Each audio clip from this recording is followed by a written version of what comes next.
You know, there's one great distinction between black folks and white folks. Black people have the moral high ground. Dude, have you looked in a mirror lately?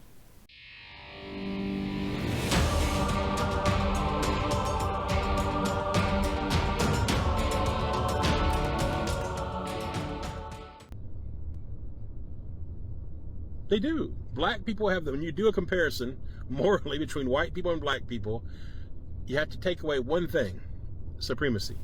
Black people do not have a culture of black supremacy. However, white people do. As a white guy, are you moral or immoral?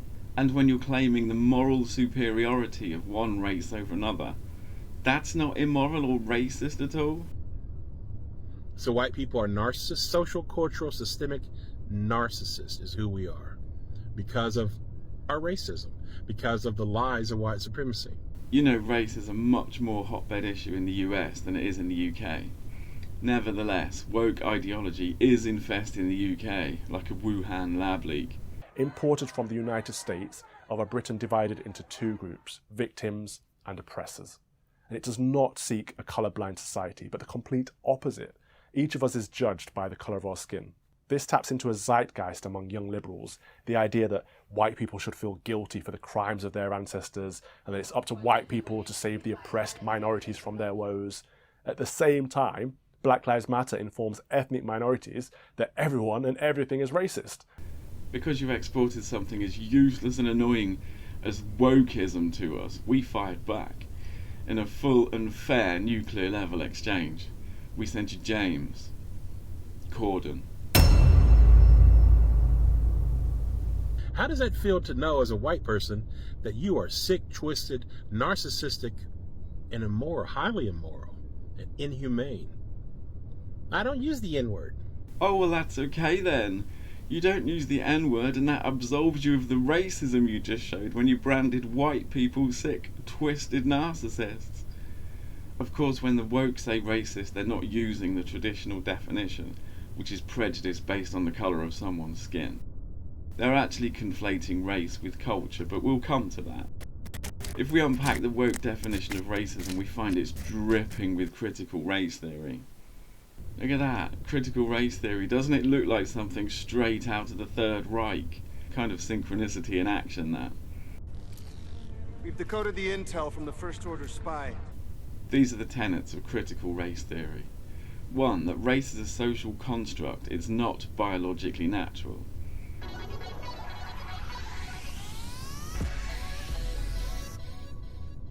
On this show, we talk about race all the time, but I've got a bomb to drop.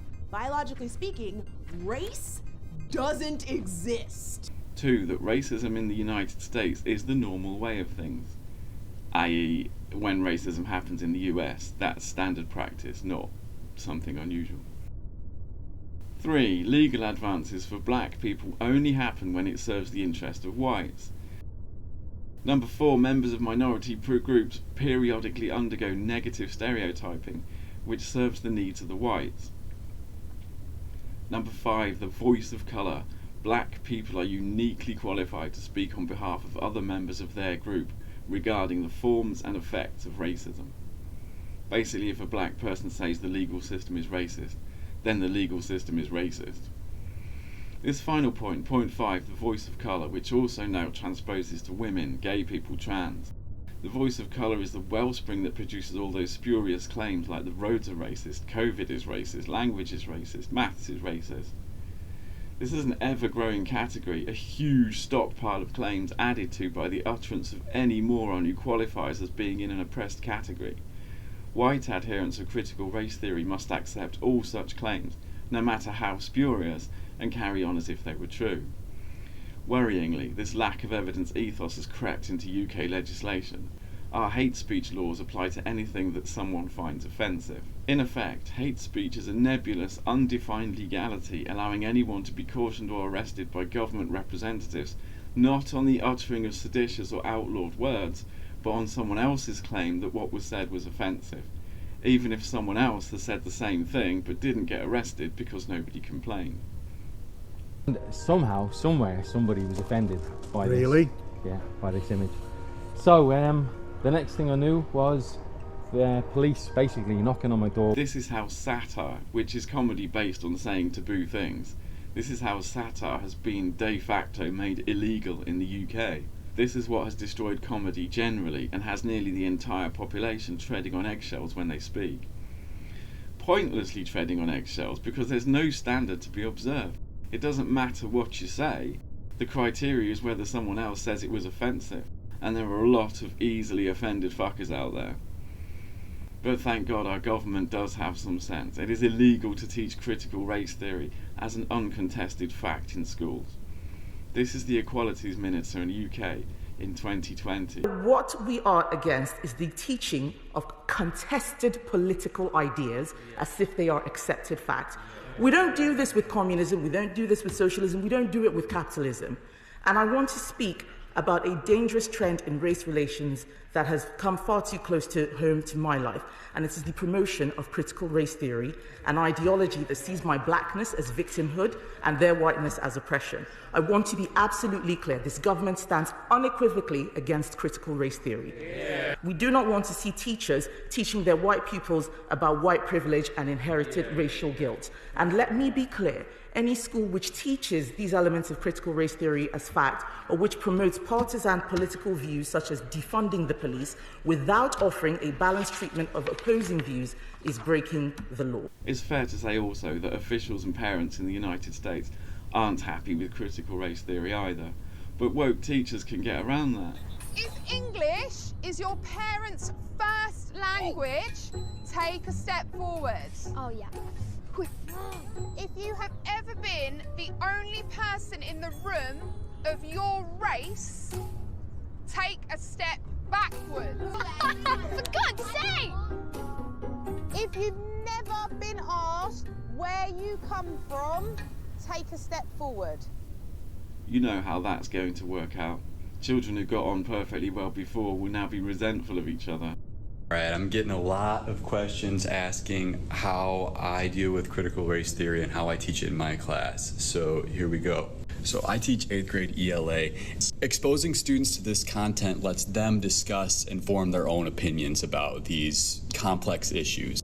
I'm just showing them facts and articles. I'm not telling them what they need to think. Because today in my sociology class, I began to navigate my students through the complex minefield of what race really means. Good morning, everybody. Thank you as always for your kindness and for your insights. White people out there, I'm talking to you.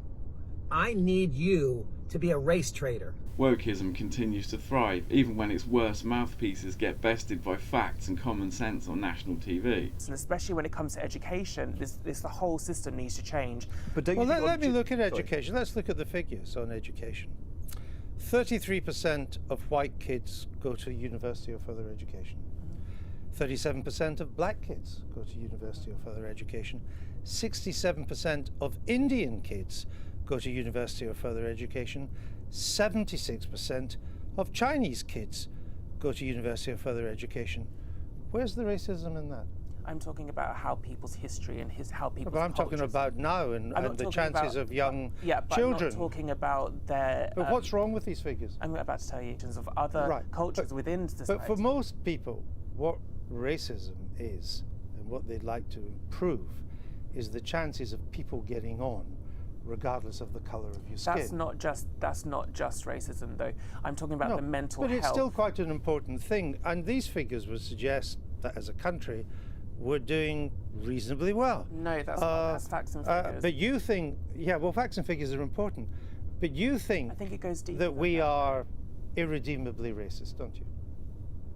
What, this society? Quite yeah, I do. Unfortunately, I do. I think that Britain, the success of Britain is literally based on racism. And do you think we're irredeemably sexist as well?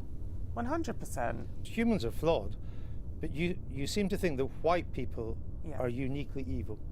I didn't say that. I didn't say that individual people are unique. Well, I'm talking about society. No. You said whites are the most violent and oppressive people.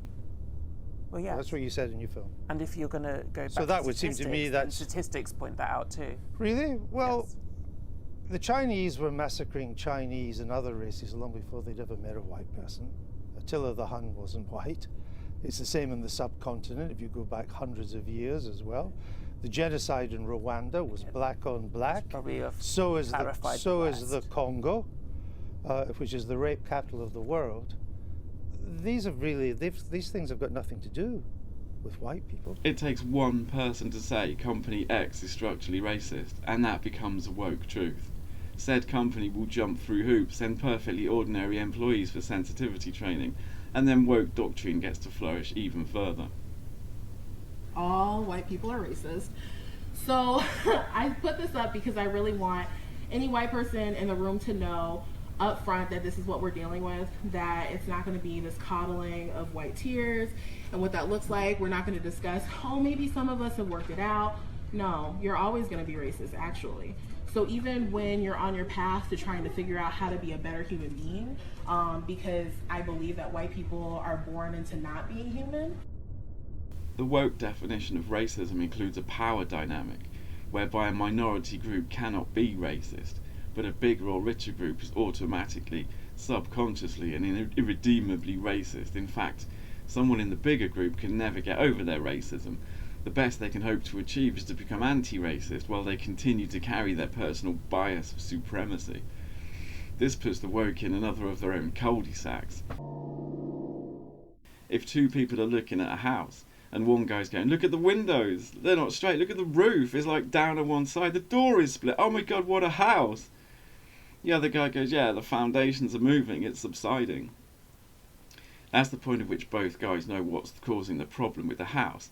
But then does the first guy go back to saying, look, the plaster's coming off, the drain isn't straight, look at the angle on that guttering. Well, no, he wouldn't. The symptoms are no longer remarkable once you've identified the problem. So why in Wokovision, when the whites are irredeemably and subconsciously racist and cannot help themselves, how come we still hear the cries of, that's racist, they're being racist? Why would you keep doing that when you've already established that whites are permanently and utterly racist? Is it because this ideology only appeals to vacuous, narcissistic, virtue-signalling sickos, people who springboard from the moral high ground to behave in ways that the rest of the community can clearly see are abhorrent and racist? The woke cult is an ideology that lets you complain about microaggressions while actually conducting yourself in a hugely aggressive manner. Not only does claiming racism have the same weight as proving racism, but in Wokovision, you're free to ascribe the worst possible motivations to the people involved in that make-believe racism. Ordinary people get forever branded Nazis in a matter of seconds. The case is made, prejudged, guilty by mere claim rather than evidence.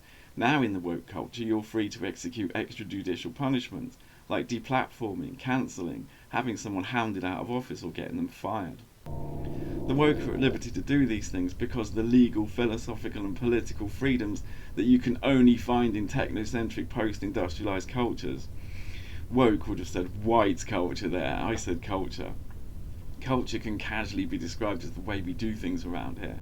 When we're kids and growing up, we notice a difference between the standards and practices laid down by our parents compared to the parents of other kids. It's talking fodder in the playground. We know that different households have different cultures.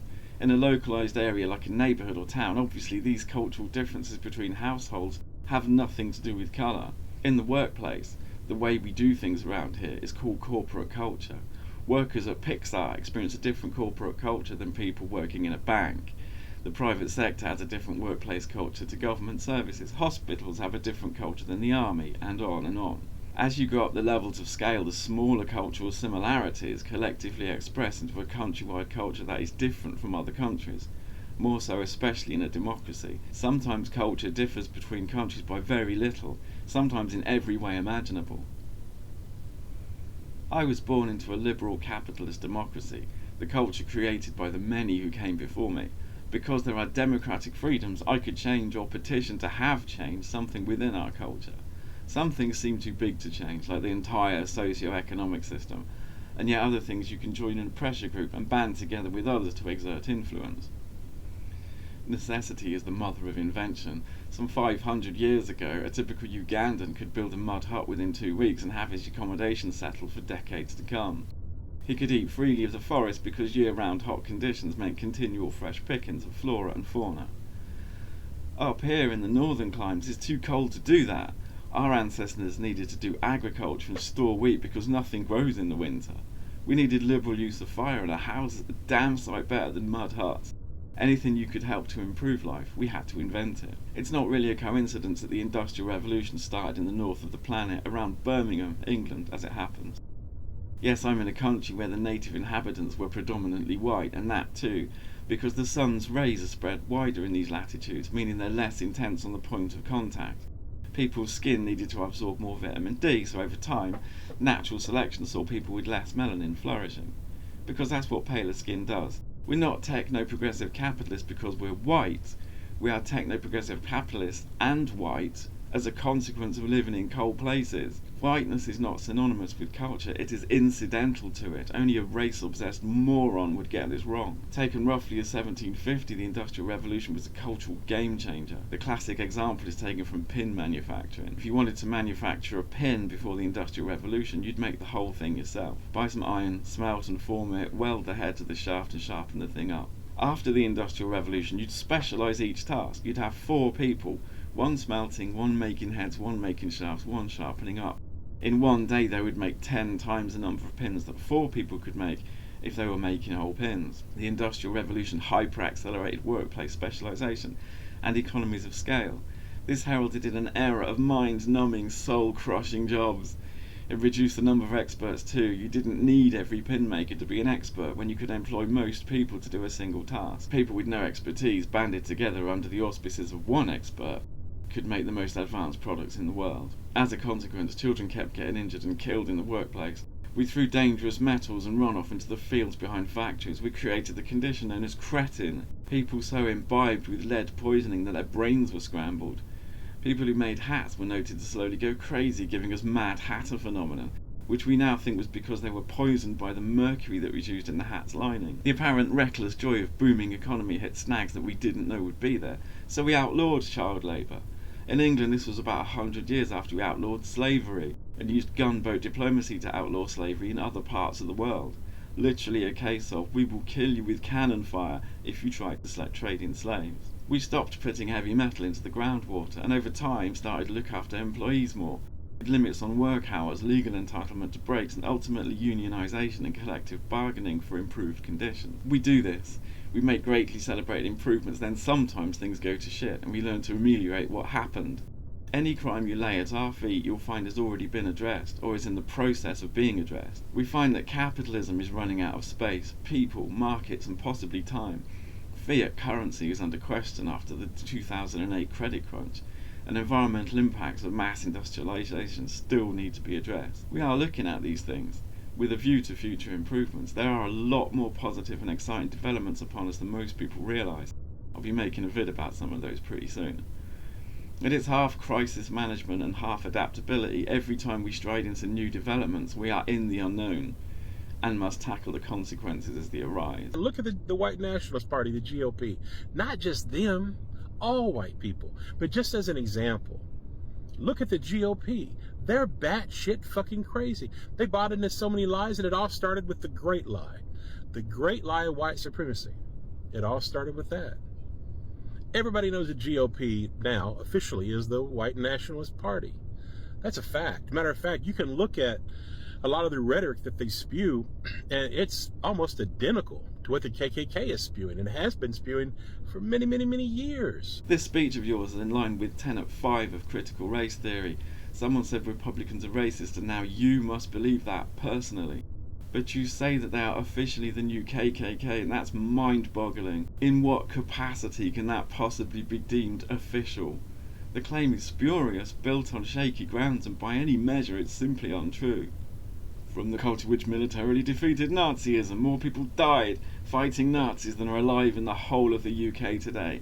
80 million soldiers and civilians died in World War II in the effort to defeat the Nazis. From the culture that brought you all of this, now comes Dixon's white guilt. But I'm not here to fucking save anybody except for white folks. Black people can take care of themselves. Yes, white supremacy creates victims, but don't think the only victims are black and brown and indigenous people. We are also victims as the people who are living this grand lie and this grand immorality of social, cultural, and systemic narcissism. How's it working out for you, Dixon? It's funny when you look at all my social media platforms, it's mainly black folks and brown folks. There's not many white folks. They're gone. It's void of white people in my social media. They avoid me like the plague simply because I said white people need to take more white racial responsibility. That's not what you said, is it? And how does that feel to know that black people have a moral high ground? How does that feel to know as a white person that you are sick, twisted, narcissistic, and immoral, highly immoral, and inhumane? Simply because I said white people need to take more white racial responsibility. How does that feel to know as a white person that you are sick, twisted, narcissistic, and immoral, highly immoral, and inhumane? You lying fuck. Woke ideology is a mind virus. It's a flawed philosophy. Critical race theory has no basis in fact and is contested across the academic and non-academic worlds alike. Even the authors didn't have the temerity to suggest it was anything more than a theory. Other significant works are called An Examination of or An Investigation into, but the authors of CRT knew damn well what a pile of garbage stacked on hot air that it really was. It's nonsensical, divisive and destructive, and you, Dixon, with white guilt is a self-imposed psychological state.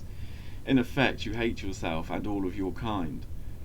In the UK, I could have you arrested for hate speech, but I would never do that because it violates freedoms that are essential to my culture, and hate speech laws must be repealed. Dixon, in the original and more truthful definition of what a racist is, you are racist against whites. You know, there are two types of legal system in the world. One in which everything is illegal unless there's a law to say you can do it, and another in which everything is legal unless there's a law to say you can't do it. Europe and the US adhere to the second version. Everything's legal unless there's a law to stop it. This is what affords these people the freedom to create a woke cult and speak the nonsense they do in public forums. In other cultures and in our own history, these people would be killed by the state for writing seditious literature. Our freedoms are uncommonly good compared to the rest of the world, and very much so compared to history. We have the standard in law that everyone is innocent until proven guilty. This reliance on evidence cuts down the incidence of unjust sentencing. We have shades of Christianity and our national psyche, this idea of hating the sin and not the sinner. Holding someone's behaviour and their full entire being as separate phenomena. Somebody can be punished for bad behaviour, but it's not punished for being who they are. In woke culture there is nothing so civilized and advanced as these tenets. Someone is held guilty by default based on their skin colour, and it's not behaviour separate from the individual. The woke hierarchy identify the individual, in fact every individual in the entire ethnic group, to be guilty. The people are prejudged. It only takes one person from a special group to say, they're racist. And it doesn't matter what the white person said or did, or when they even have an exemplary record of behaviour stretching back their entire lives, they become guilty as soon as one accuser points a finger. They were guilty before the finger was pointed. The finger pointing just gives the piranha group something to savage. In Western culture we have a legal system to place punishments on wrongdoers based on their behaviours, not their inherent traits. We have experts in law to make judgment and peers to oversee the trials. All of this in the name of fair treatment and fair sentencing. But the woke are dishing out punishments on an ad hoc basis, bringing to bear hierarchical violence on people with no reference to law or standards, no evidence, no judicial precedent to take advice from. You're cancelling people and ruining people's livelihoods. This is mob vigilante justice, the sort of thing we made illegal years ago because it's unstandardised, open to abuse and inherently unjust. Yes, the woke cult is an ill-thought-out, uncivilized, unproven and regressive apartheid dogma. It is a cesspool for pathological ingrates to gather into. What are you doing to fight and dismantle racism that benefits you, white person? Nothing. I ignore it, I deny it, or you perpetrate it. Those are the three things we do. Dixon, imagine for a moment that what you're saying is complete shit, and then look at the reactions of the people around you. Do these reactions not make a lot more sense in the context that you're wrong? In woke-o-vision, if a white person doesn't agree with woke dogma, they are showing their bigotry. If they get offended, they have white fragility. If they try to help, they have a white saviour complex. Dixon, any and all action and speech, no matter what it is, will be viewed through the lens of your inherent bigotry. You are deemed permanently guilty by the very cult you joined. In woke-vision, there's a prismatic outlook. As a white person, you are deemed to be able only to see a monochromatic version of the world. A black man can see in the black-white that you can see, but also in another colour, let's say red. A black woman can see in black, white, red and yellow. A black lesbian can see in black, white, red, yellow and magenta, and on, going up the levels of the oppression league. As a white man, you cannot escape your monochromatic view of the world, nor your inherent guilt. By allying yourself with the woke cult, Dixon, you have agreed to make yourself a non-entity. It's not even good enough for you to be anti-racist. Every compromise we make to the woke leads to 10 more demands. Your self-flagellation is absolutely pointless, unless your true goal is to make the world a much worse place for everyone. The woke cults told the rest of the world that it was offensive to say people are black, and that we must use the phrase people of colour instead. Now people of colour is deemed offensive, and black must be used instead. My culture has a phrase for situations like this. It goes, "You are taking the piss." People say, is this official? Is this doctrine of offensive language an official part of the woke movement? But woke is anarchic in the sense that it moves like a shoal of piranha. Random but bandwagoneering, so these guidelines are as official as anything can be in woke world. Whether they gain traction or not is up to the woke and the people who are being brainwashed by them. By turning against the phrase people of colour, the woke have made it so that critical race theory itself, the latest edition, is in fact using offensive language in its own text. That won't bother them. It'll be rewritten per the woke guidelines by the time the 4th edition comes out. We'll never have used the phrase people of colour at all. That the phrase people of colour was never used in critical race theory will be a woke truth, a lived experience, an authenticated known as they put it in the edicts of their sacred texts. What the woke have done is weaponise language in a way that we haven't seen before. Weaponise language as a cover for lies and hypocrisy, which is the default standard practice of the people who adhere to this shit. There is no end point in woke ideology. There is no objective. It's not a political thought form. It is just a system designed for endless bitching and moaning, in which the oppressed and the oppressors are at odds with each other. Although in woke world, the oppressed get to abuse the oppressors freely, and the oppressors must kowtow to the oppressed. And if the roles were ever flipped, if one of those sides became bigger or smaller, the cycle would continue exactly the same bitching and moaning, the same abuse, the same kowtowing. In an endless cycle of bitching and moaning, this is an ideology fit only for cretins.